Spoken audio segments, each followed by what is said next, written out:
What is the place of discipline in education?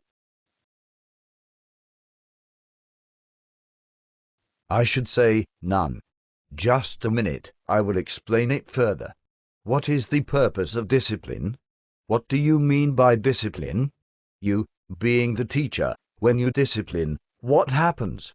You are forcing, compelling, there is compulsion, however nice, however kind, which means conformity, imitation, fear. But you will say, how can a large school be run without discipline? It cannot. Therefore, large schools cease to be educational institutions. They are profitable institutions, for the boss or for the government, for the headmaster or the owner. Sir, if you love your child, do you discipline him? Do you compel him? Do you force him into a pattern of thought? You watch him, don't you?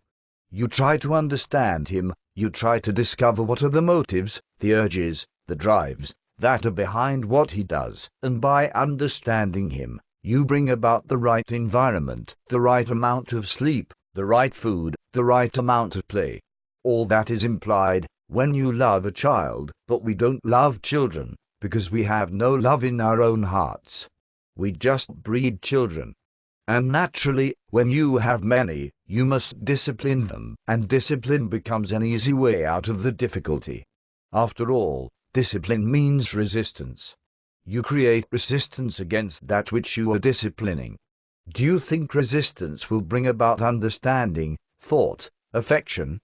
Discipline can only build walls about you. Discipline is always exclusive, whereas understanding is inclusive. Understanding comes when you investigate, when you inquire, when you search out, which requires care, consideration, thought, affection.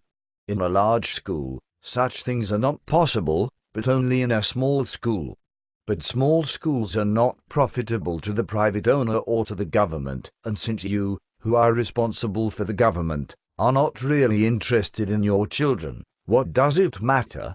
If you loved your children, not just as toys, as playthings to amuse you for a little while and a nuisance afterwards, if you really loved them, would you allow all these things to go on?